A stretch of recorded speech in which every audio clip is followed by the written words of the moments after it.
সাহারি যখন আমরা গ্রহণ করতে উঠবো, অবশ্যই প্রত্যেকটি রাতে আমরা তাহাজ্জুদ পড়ার চেষ্টা করব। কারণ পুরা বছর জুড়ে আপনি তাহাজ্জুদ পড়ার তেমন সুযোগ না হলেও রমজান মাসে আমরা সাহারি যখন খেতে উঠি, কমপক্ষে 2 রাকাত হলে তাহাজ্জুদের নামাজ পড়বেন। এবং রোজাদাররা ইফতার করার আগ পর্যন্ত রমজান মাসে যত দোয়া করে, মোমেনদের সমস্ত দোয়া মঞ্জুর হয়ে যায়। এই জন্য বেশি বেশি নিজের জন্য দোয়া করবেন, ছেলে মেয়ের জন্য দোয়া করবেন, মা বাবার জন্য দোয়া করবেন, জীবিত এবং মৃত সবাইকে যেন আল্লাহ তাআলা মাফ করে দেন, তার জন্য বেশি বেশি করে দোয়া করবেন। এটা আমাদের দায়িত্ব। এবং আমরা যারা চাকরি করি, ব্যবসা করি, যেই কাজ করি না কেন, খাদ্যে ভেজাল দিব না, ওজনে কম দিব না, কোনো ধরনের কারচুপি আমরা করব না। যতক্ষণ দাঁড়িয়ে থাকবো, বসে থাকবো, ব্যবসায়ী থাকবো, যে যেখানে থাকি বেশি বেশি তাসবিহ পড়ার চেষ্টা করবেন। আল্লাহর হাবিব সাল্লাল্লাহু আলাইহি সাল্লাম বলেন, হাব্বুল কালামি ইলাল্লাহি আরবা'a, 4টি কালাম, 4টি কথা আল্লাহর কাছে সবচেয়ে পছন্দের, সবচেয়ে প্রিয়। 1 নাম্বার হলো সুবহানাল্লাহ। পড়েন সবাই আরো আওয়াজ দিয়ে, আরো বিশাল আওয়াজ দিয়ে। 2 নম্বর হলো আলহামদুলিল্লাহ। 3 নম্বর হলো আল্লাহু আকবার। 4র্থ হলো লা ইলাহা ইল্লাল্লাহ।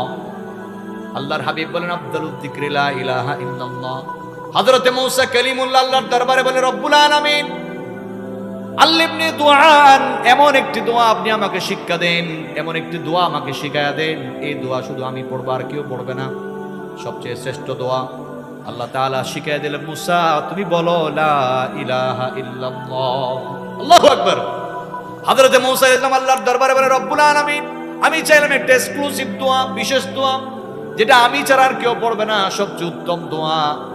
আল্লাহ রাব্বুল আলামিন হযরত মূসা কালিমুল্লাহকে শোনায় দিলেন, মূসা আপনি মূসা কালিমুল্লাহ একজন জলিল কদর নবী, যে লা ইলাহা ইল্লাল্লাহ দোয়া আমি আপনাকে শিক্ষা দিলাম, যে জিকির আমি আপনাকে শিক্ষা দিলাম, এই দোয়াটা হলো এমন গুরুত্ব, এমন ফজিলতপূর্ণ, আল্লাহর জমিনে আসমানে আল্লাহর সৃষ্টি জগতে যা কিছু আছে সবগুলো যদি এক পাল্লায় দেওয়া হয়, আর যদি লা ইলাহা ইল্লাল্লাহকে এক পাল্লায় দেওয়া হয়, তাহলে সঙ্গে সঙ্গে আল্লাহর যত নিয়ামত আছে আসমানের জমিনে সকল কিছুর চাইতে লা ইলাহা ইল্লাল্লাহর ওজন বেশি হবে। সেটা হচ্ছে কি লা ইলাহা ইল্লাল্লাহ। এই জন্য রাসূল করিম সাল্লাল্লাহু আলাইহি ওয়াসাল্লাম ইরশাদ করেছেন, মান ক্বালা লা ইলাহা ইল্লাল্লাহ মান কানা ফি আখিরি কালামিহি লা ইলাহা ইল্লাল্লাহ, যে আল্লাহর বান্দা লা ইলাহা ইল্লাল্লাহ বলবে মওতের আগে, দাখালাল জান্নাহ, আল্লাহ পাক তাকে লা ইলাহা ইল্লাল্লাহ মুহাম্মাদুর রাসূলুল্লাহ এই কালিমা পড়ে যদি কেউ মরতে পারে, জাহান্নামী বান্দা, গুনাহগার বান্দা, আল্লাহ পাক তাকে জান্নাতের মেহমান বানিয়ে দেন। এই জন্যে রমাদান মাসে বেশি বেশি করে ইবাদত করবেন, এখন থেকে প্রস্তুতি নেবেন। রমজানের আরেকটি গুরুত্বপূর্ণ আমল হলো চাঁদ দেখা। এখন আমরা চাঁদ দেখার জন্য খুঁজি কোথায়? টেলিভিশনের দুয়ারে চলে যাই, তাড়াতাড়ি তাড়াতাড়ি মোবাইলে দেখি, অথবা ফেসবুক দিন আছে তো চাঁদ দেখা গেই না সহ তো অনেকে টেলিভিশন কি হওয়া সহ না হওয়া বলি কি না। আমরা চাঁদ দেখি কোথায়? টেলিভিশনে। চাঁদ দেখি মোবাইলে, চাঁদ দেখি ফেসবুকে। খবরদার, রাসূল পাক সাল্লাল্লাহু আলাইহি ওয়াসাল্লাম এবং সাহাবায়ে কেরামের একটা সুন্নাত হলো, নবী করিম সাল্লাল্লাহু আলাইহি ওয়াসাল্লাম ইরশাদ করেন, তোমরা চাঁদ দেখে রোজা রাখো, চাঁদ দেখে রোজা ছাড়ো। তোমরা চাঁদ দেখবে, চাঁদ দেখে এটা একটা ইবাদত। চাঁদ দেখবেন তো কোথায় গিয়ে দেখবেন? যেখানে খোলা আকাশ, বিলের সামনে গিয়ে দেখবেন, আপনার ঘরের ছাদের উপর উঠে দেখবেন, খোলা আকাশ, যেখান থেকে আকাশটা পরিচ্ছন্ন দেখা যায়। মাগরিবের নামাজ পড়ে মাত্র এই শাবানের 29 তারিখ যেদিন শেষ হবে সেদিন, অথবা 30 তারিখ যেদিন শেষ হবে, চাঁদ দেখবেন। চাঁদ দেখার সঙ্গে সঙ্গে একটা দোয়া আছে, আল্লাহুম্মা আহিল্লাহু আলাইনা বিল আমনি ওয়াল ঈমানি ওয়াস সালামাতি ওয়াল ইসলাম রব্বুনা ওয়া রাব্বুকা আল্লাহ। হে আল্লাহ, এই চাঁদকে আমাদেরকে নিরাপদ, শান্তির বার্তাবাহক বানিয়ে দাও। এবং চাঁদকে বলবেন রব্বুনা ওয়া রাব্বুকা আল্লাহ, চাঁদ তোমার এবং আমার রব হলেন কে? আল্লাহ। এই দোয়াটা আপনি পড়বেন, এই মাসে বরকতের জন্য দোয়া করবেন। সঙ্গে সঙ্গে আল্লাহ, এই চাঁদ দেখলাম, রমজান 30টি হোক 29 হোক, এই রোজাগুলো যেন সুস্থতার সাথে রাখতে পারি, তাহাজ্জুদ যেন পড়তে পারি, তারাবি যেন পড়তে পারি। এখন থেকে আল্লাহ আপনার সাথে ওয়াদা করলাম, আপনি আমাকে তৌফিক দেন। মনে মনে নিয়ত করবেন, আস-সা'য়ু মিন্না, রাসূল বলেন ওয়াল ইতমামু মিনাল্লাহ, চেষ্টা করবেন আপনি পরিপূর্ণতা দেওয়ার মালিককে। আল্লাহ আমাদেরকে রমাদানের পরিপূর্ণ প্রস্তুতি গ্রহণ করার তৌফিক দান করুন। সবাই পড়ি আমিন। এই রমাদানে রাসূল করিম সাল্লাল্লাহু আলাইহি সাল্লামের আরেকটি আমল হলো, আমাকে বিষয় দেওয়া হয়েছে রমজানে রোজাদারকে ইফতার করানো। যখন একেবারে রমাদানের প্রথম দিন আসার আগেই আল্লাহর নবীর সাহাবী রাসূল করিম সাল্লাল্লাহু আলাইহি ওয়াসাল্লামের সাহাবী হযরত সালমান আল ফারসি রাদিয়াল্লাহু তাআলা আনহু, আপনাদের কষ্ট হচ্ছে একটু দুরূদ শরীফ পড়েন। আল্লাহুম্মা সাল্লি আলা মাওলানা মুহাম্মদ ওয়া আলা আলি সাইয়্যিদিনা।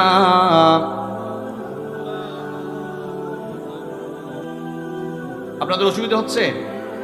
হযরত সালমান ফারসি রাদিয়াল্লাহু তাআলা আনহু বলেন, খাতাবানা রাসূলুল্লাহ সাল্লাল্লাহু আলাইহি ওয়াসাল্লাম ফি আখিরি ইয়াউমিন মিন শাবান, শাবানের শেষ দিন, রমাদানের শুরু হওয়ার আগের দিন আল্লাহর নবী আমাদেরকে ডাকলেন, আমাদেরকে ডেকে একটা রাসূল ওয়াজ করেছেন, বক্তব্য দিয়েছেন, খুতবা দিয়েছেন। খাতাবানা রাসূলুল্লাহ সাল্লাল্লাহু আলাইহি ওয়াসাল্লাম ফি আখিরি ইয়াউমি মিন শাবান, শাবানের শেষ দিনে রাসূল আমাদেরকে একটি বক্তব্য দিয়েছেন।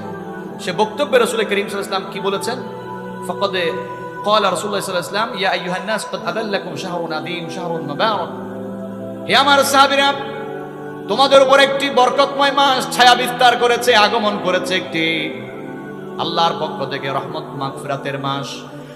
শাহরুন ফিহি লাইলাতুন খায়রুম মিন আলফি শাহর, এই মাসের মধ্যে এমন একটি রাত রয়েছে যে রাত হলো লাইলাতুল কদর, 1000 মাসের চাইতে উত্তম একটি মাস। সুবহানাল্লাহ, 1000 রাতের চাইতে উত্তম এরকম একটি রাত এই মাসের মধ্যে রয়েছে।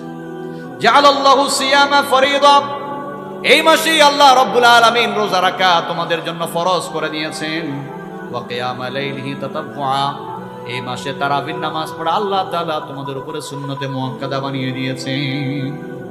রোজা রাখা কি বলেন না? রোজা রাখা কি ফরজ, তারাবির নামাজ পড়া সুন্নতে মুআক্কাদা। অবশ্যই পড়বেন, যদি অসুস্থ হয়ে না যান, সুস্থ থাকেন, বিশেষ কোন আপনার কাজ না থাকে, সগল না থাকে, আপনাকে তারাবির নামাজ পড়তেই হবে। জামাতের সাথে পড়বেন, হাফেজে কোরআনদের পিছনে পড়বেন।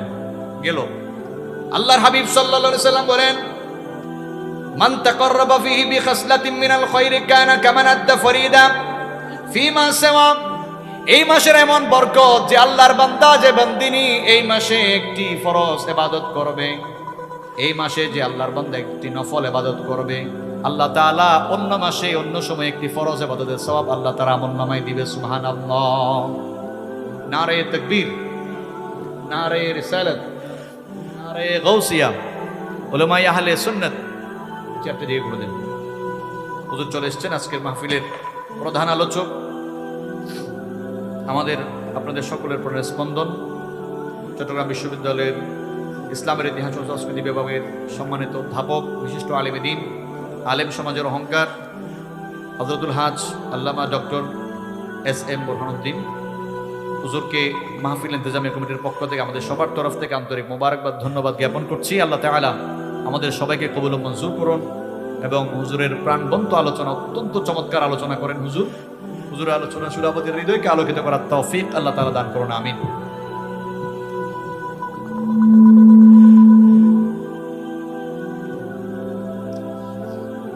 আমি সবাইকে অনুরোধ করছি, আপনারা উঠছেন কেন? উঠবেন না?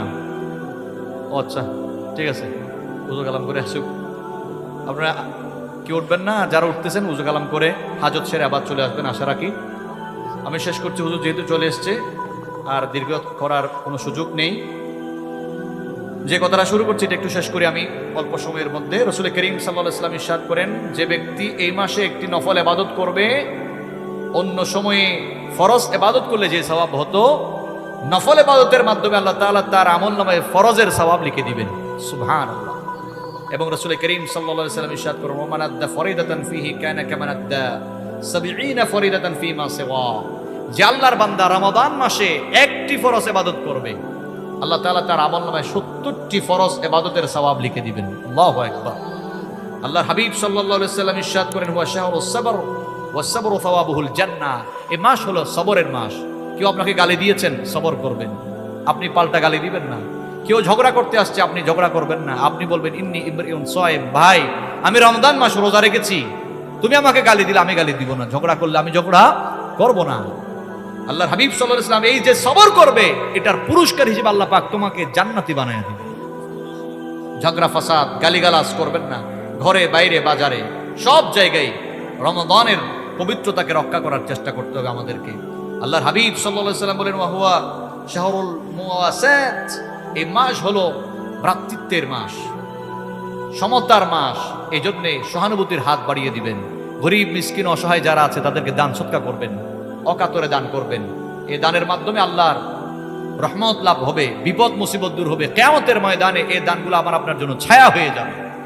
রাসূল করিম সাল্লাল্লাহু আলাইহি সাল্লাম বলেন, শাহরুন ইউজাদু ফিহি রিজকুল মুমিন, রমাদান মাসে মুমিনের রিজিক আল্লাহ পাক বাড়ায়া দেয়।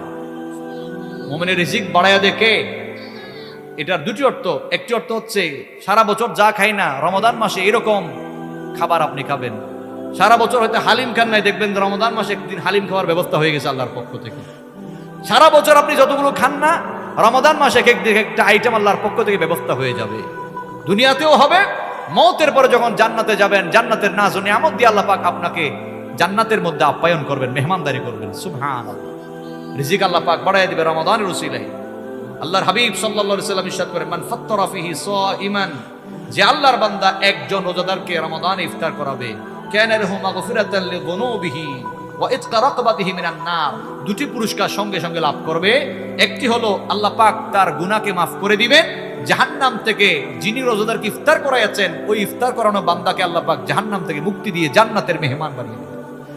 এই যে আমাকে বলা হলো রোজাদারকে ইফতার করানোর সওয়াব, ইফতার করালে গুনাহ মাফ হবে, আল্লাহ আপনার গুনাহ মাফ করে আপনাকে জান্নাতি বানিয়ে দিবেন। শুধু তাই নয়, রাসূল করিম সাল্লাল্লাহু আলাইহি সাল্লাম বলেন, কানা লাহু মিনাল আজর মিসলাম আজরিহি মিন গায়রি আন ইয়ানতাকিসা মিন আজরিহি শাইউন।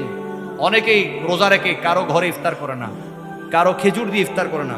আমার এক মুরব্বী আছে, কদো আই তোমার ইফতার করতে তুমি আমাদের হাক্কু কিয়া কদো আর সোয়া পিলে দিবে চাইতে লাগবে না তুই আমাদের কইলে কদে আই তোমার ইফতার গরম মত না সব পিন তুলে দেবে কই। তো রাসূল পাক সাল্লাল্লাহু আলাইহি সাল্লাম বলেন, যিনি রোজাদারকে ইফতার করাবে, আল্লাহ পাক রোজাদারকে তো তার রোজা রাখার সওয়াব দিবে, তার সওয়াবের মধ্যে কোনো কমতি হওয়া ছাড়াই। যিনি ইফতার করেছেন, ইফতার করানোর কারণে আল্লাহ পাক তাকে আরেকটি রোজা সওয়াব দান করবেন। আমরা রোজা রাখি কয়টা? 30 দিনে 30টা। আপনি যদি প্রতিদিন একজনকে ইফতার করান, আপনার রোজা সওয়াব হবে 60টা রোজা সওয়াব। যদি দুইজনকে ইফতার করান, আপনি রোজা রাখছেন একটা, দুইজনকে ইফতার করালেন, ওই দুই ব্যক্তির সমান সওয়াব আপনি পাইলেন, তাহলে ডেইলি কয়টা রোজা সওয়াব পাবেন? 3টা। তাহলে আপনি যদি প্রতিদিন দুজনকে ইফতার করান, মসজিদে ইফতার পাঠান, আলেম ওলামাকে ইফতার করান, কোনো প্রতীক রোজাদারকে ইফতার করান,